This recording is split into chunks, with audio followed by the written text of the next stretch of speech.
ये उन बेसिक सवालों में से एक है जो हमें बचपन से ही रटाए जाते हैं। आप में से बहुत से लोग ये भी जानते होंगे कि माउंट एवरेस्ट का नाम एक अंग्रेज अधिकारी सर जॉर्ज एवरेस्ट के नाम पर रखा गया था। लेकिन जो आप में से बहुत से लोग नहीं जानते होंगे वो ये है कि जिन सर जॉर्ज एवरेस्ट के नाम पर माउंट एवरेस्ट का नाम रखा गया, उन्होंने न तो कभी माउंट एवरेस्ट की ऊंचाई मापी और न ही वे कभी अपने जीवन में माउंट एवरेस्ट के आसपास भी फटके। जी हां, बल्कि आपको और भी सुखद आश्चर्य होगा जब आप ये जानेंगे कि एवरेस्ट की ऊंचाई नापने वाला शख्स कोई ब्रिटिश नहीं बल्कि एक भारतीय गणितज्ञ था और इस भारतीय का नाम था राधानाथ सिकदर। क्या आपने ये नाम पहले कभी सुना है? शायद नहीं। हम में से बहुतों ने नहीं सुना होगा, क्योंकि हम जो इतिहास पढ़ते हैं वो ज्यादातर वही है जो अंग्रेज या विदेशी इतिहासकार हमारे लिए छोड़ गए हैं। राधानाथ सिकदर भारत की उन अनेकों अल्पज्ञात महान विभूतियों में से एक है जिन्हें इतिहास में वह स्थान नहीं मिला जो मिलना चाहिए था। जहां तक जॉर्ज एवरेस्ट के माउंट एवरेस्ट से संबंध का प्रश्न है तो यह कहना गलत नहीं होगा कि उनके जीवन की सबसे बड़ी उपलब्धि यही थी कि उन्होंने राधानाथ सिकदर को खोज निकाला था। दरअसल 19वीं सदी की शुरुआत में अंग्रेजों ने भारत का मानचित्र तैयार करने के उद्देश्य से पूरे देश का एक त्रिकोणमितीय सर्वेक्षण का प्रोजेक्ट आरंभ किया था। इसी प्रोजेक्ट के तहत सन 1830 में सर जॉर्ज एवरेस्ट नाम का एक अंग्रेज अधिकारी सर्वेयर जनरल ऑफ इंडिया बनकर भारत आया। भारत आने के बाद जॉर्ज एवरेस्ट ने एक ऐसे व्यक्ति की खोज शुरू की जो स्फेरिकल ट्रिग्नोमेट्री में विशेषज्ञ हो।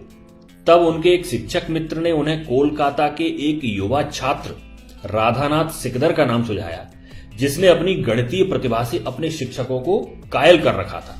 फिर क्या था, सर जॉर्ज एवरेस्ट ने राधानाथ सिकदर को अपने विभाग में कंप्यूटर के पद पर नौकरी पर रख लिया।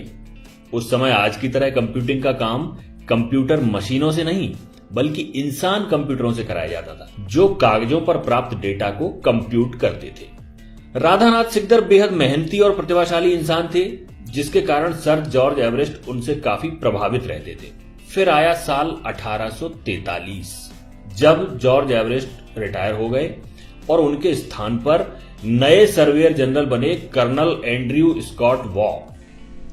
अब ध्यान रहे, अब तक माउंट एवरेस्ट, जिसे उस समय पीक एक्सवी के नाम से जाना जाता था, की ऊंचाई नापने का काम शुरू नहीं हुआ था। ये तो कर्नल एंड्रू स्कॉट वॉ थे जिन्होंने राधानाथ को पीक एक्सवी की ऊंचाई मापने का काम सौंपा। राधानाथ अपने काम में जी जान से लग गए और सालों की कड़ी मेहनत के बाद आखिर 1852 में पीक एक्सवी की ऊंचाई बताने में सफल हुए। उन्होंने बताया कि इसकी ऊंचाई 29,002 फीट है, जो दुनिया में ज्ञात सभी पर्वत चोटियों से ज्यादा है। लेकिन इसके बाद भी इसकी तत्काल घोषणा नहीं की गई, क्योंकि राधानाथ अपनी हर गणना से हर तरह से संतुष्ट होना चाहते थे। सभी आंकड़े एक बार फिर से जांचे गए और आखिरकार 1856 में जब वे पूरी तरह संतुष्ट हो गए, तब इस बात की आधिकारिक घोषणा की गई कि पीक एक्सवी ही दुनिया की सबसे ऊंची चोटी है। इससे पहले कंचनजंगा को दुनिया का सबसे ऊंचा पर्वत शिखर माना जाता था। खैर, अब बारी आई पीक एक्सवी का नाम रखने की। अगर भारत उस समय आजाद होता तो बहुत संभव था कि उसका नाम माउंट सिकदर या माउंट राधानाथ रखा गया होता, लेकिन उस समय तो हुकूमत अंग्रेजों की थी। तो कर्नल एंड्रयू स्कॉट वॉ ने उस चोटी के लिए नाम चुना माउंट एवरेस्ट। यह नाम उन्हीं सर जॉर्ज एवरेस्ट के नाम पर था जो कर्नल एंड्रयू स्कॉट वॉ के पूर्व भारत के सर्वेयर जनरल हुआ करते थे।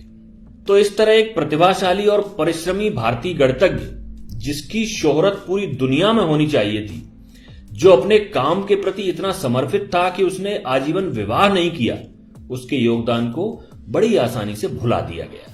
लेकिन उस समय तो जो हुआ सो हुआ, शासन अंग्रेजों का था और हम ज्यादा कुछ कर नहीं सकते थे। परंतु दुख की बात तो यह है कि आज इतने सालों के बाद भी, जब भारत आजाद हो चुका है, हम में से ज्यादातर भारतीय अपने ही देश के इस महान गणितज्ञ का नाम तक नहीं जानते हैं। क्या आपको नहीं लगता कि हमें अपने बच्चों को इतिहास के इन भूले बिसरे नायकों के बारे में बताना चाहिए?